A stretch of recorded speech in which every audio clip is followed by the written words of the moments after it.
नमस्कार बच्चों, बीए पाठ द्वितीय प्रश्न पत्र की इस कक्षा में आपका स्वागत है। इससे पिछले व्याख्यान में हमने रामधारी सिंह दिनकर का भारत एक है निबंध पढ़ा था और उस निबंध के अंतर्गत हमने जो भारत की विभिन्नता के बिंदु हैं उन पर हमने चर्चा की थी। जैसा कि आपको पता है, भारत एक है निबंध रामधारी सिंह दिनकर के जो ग्रंथ है संस्कृति के 4 अध्याय उससे लिया गया है और इसमें भारत की राजनीतिक, भौगोलिक, ऐतिहासिक, सांस्कृतिक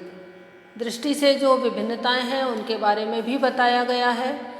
और उनमें जो एकता है उसके बारे में भी बताया गया है। इससे पिछले व्याख्यान में हमने विभिन्नता के विभिन्न बिंदुओं को देखा।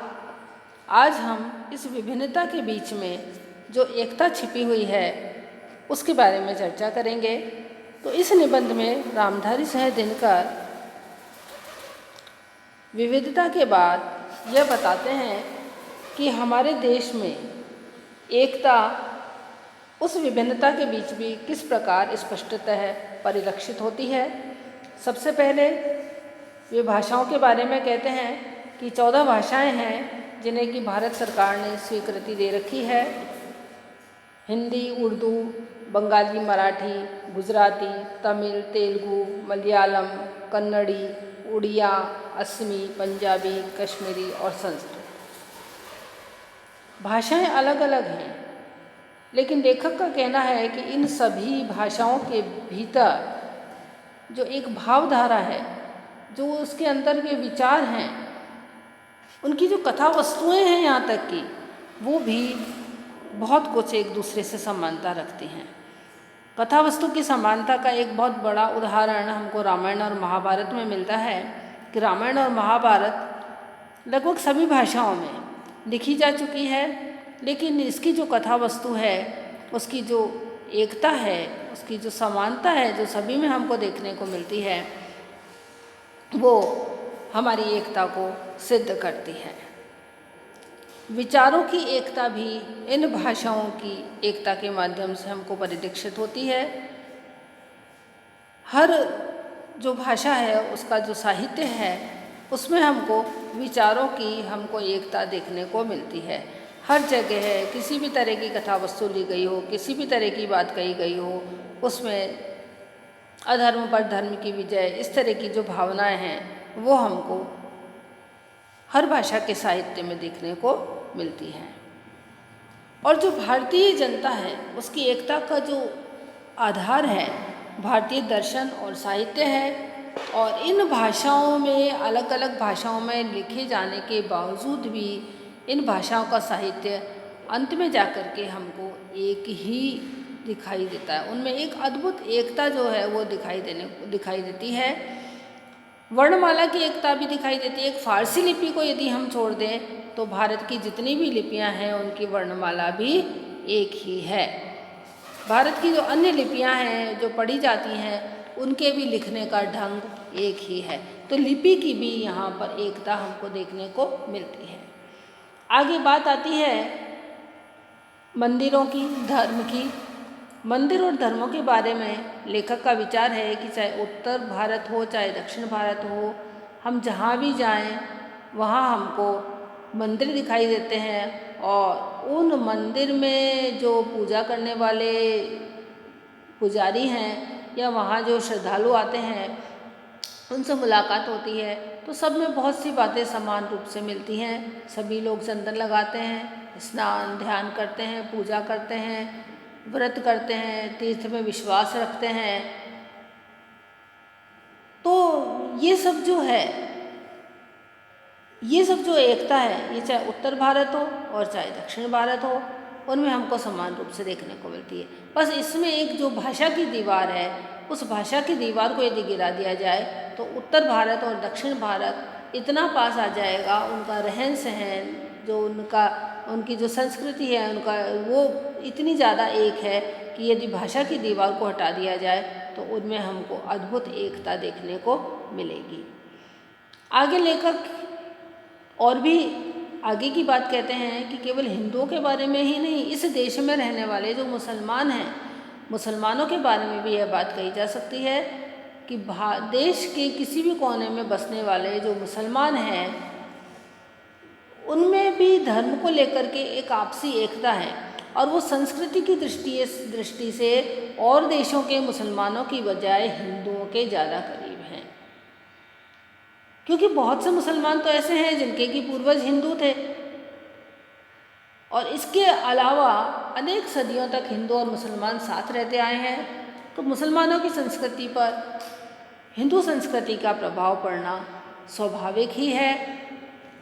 भारत के मुसलमानों को यदि दूसरे विदेशी जो मुसलमान हैं उनके बीच भी यदि खड़ा कर दिया जाए तो अलग से ही पहचाना जाएंगे कि ये भारतीय मुसलमान हैं, चाहे वो धर्म की दृष्टि से अलग है, चाहे उनकी संस्कृति अलग हो, लेकिन फिर भी उनकी जो एक भारतीय संस्कृति है वो उनको और देशों के मुसलमानों से अलग करती है और अपने भारतीय जो मुसलमान हैं उनके रूप में अपनी एक अलग पहचान बनाती है। धार्मिक विश्वास की दृष्टि से भी यदि देखा जाए तो हिंदू समाज जो है उसमें और मुस्लिम समाज में हमको बहुत सी समानताएं मिलेंगी। हाँ, पारसी और क्रिस्तानी समाज जो है उसमें थोड़ी सी जो विभिन्नता है वो हमको देखने को मिलती है और धर्म के केंद्र से यदि बाहर जा कर के संस्कृति की जो एक विशाल सीमा है उसके अंदर बसने वाले जितने भी भारतीय हैं उनकी सांस्कृतिक एकता इस तरह की है कि वे दूसरे देशों से लोगों को अपने आप ही अलग कर देती हैं। संसार में जितने भी देश हैं उनमें यदि हम बात करें, विचार करें तो पता चलेगा कि हर एक देश की अपनी एक निजी सांस्कृतिक विशेषता होती है और उस देश के जो निवासी हैं उनके रहन सहन, चाल ढाल, बातचीत, खान पान, आदतें, तौर तरीके, इनसे उनकी उस देश की संस्कृति अलग से ही स्पष्ट हो जाती है, समझ में आने लगती है। चीन से आने वाले आदमी जो हैं वो विलायत से आने वालों के बीच कहीं भी नहीं छिप सकते और देश के लोग भी आ जाएं और चीन के भी आ जाएं तो एकदम से पता पड़ जाता है कि ये चीन से आया हुआ है। अफ्रीका के लोग भी काले होते हैं और भारतवासी भी काले होते हैं, लेकिन फिर भी अफ्रीका के लोग भारतवासियों में छिप नहीं सकते। भारतवर्ष में भी जो वेस्टर्न जो ड्रेसेस हैं, यूरोपीय पोशाकें जो हैं वो खूब चलती हैं, लेकिन उन यूरोपीय लिबास में सजे हुए जो हिंदुस्तानी हैं उनको यदि अंग्रेज़ों के बीच खड़ा कर दिया जाए तो निश्चित रूप से यह समझ आ जाएगा कि यह भारतीय है। इसी तरह से भारत के हिंदू ही नहीं, भारत के जो हिंदुस्तानी क्रिस्तान हैं, पारसी हैं और मुसलमान हैं, ये भी भारत के बाहर से आने वाले लोगों के बीच में आसानी से पहचाने जा सकते हैं। तो यह बात रही सांस्कृतिक एकता की। भूगोल के बारे में जैसा कि पहले कहा गया था कि भूगोल ने पहाड़ों और नदियों के द्वारा इस देश को अंदर से भीतर से अलग कर रखा है, लेकिन यह भी निश्चित बात है कि हम भूगोल का यह उपकार भी नहीं भूल सकते कि भारत के भीतर प्रांतीय भेदों के होते हुए भी जो अनेक क्षेत्र हैं उनमें उन विभिन्नताओं को समेटकर भी भारत को एक पूर्ण देश बनाने का काम जो किया है वह हमारे भूगोल ने ही किया है। पहाड़ों और समुद्रों से घिरा हुआ जो विशाल देश है उसमें मौलिक एकता का भाव है और यह भाव हमारे भूगोल की ही देन है। अंदर से कुछ कुछ बटा होने के बाद भी वो बाहर से बिल्कुल एक अलग स्पष्ट सीमा रेखा खींची हुई हमको भूगोल की दिखाई देती है। ये भारत की विशेषता बहुत ही पुरानी है और ये बहुत ही एकता का एक बहुत बड़ा बिंदु है। भौगोलिकता जहाँ उनको अलग करती है वहाँ अंदर ही अंदर अलग करके भी वह बाहरी लोगों से इस तरह से अलग कर देती है कि वह भौगोलिक एकता हमारे देश की जो भौगोलिक स्थिति है वो हमारे देश की एकता को सुदृढ़ करती है। इसी तरह से इस देश में राष्ट्रीयता और प्रांतीयता के बीच भी संघर्ष चलता रहता है और कई बार तो ऐसा होता है कि जो शक्तिशाली राजा होते हैं उनके अधीन आकर के देश एक हो गया था और कभी ऐसा हुआ कि कभी राजा शक्तिशाली नहीं था तो उस प्रांतीयता ने छेद कर दिया और उस छेद को भरने की भी उस जो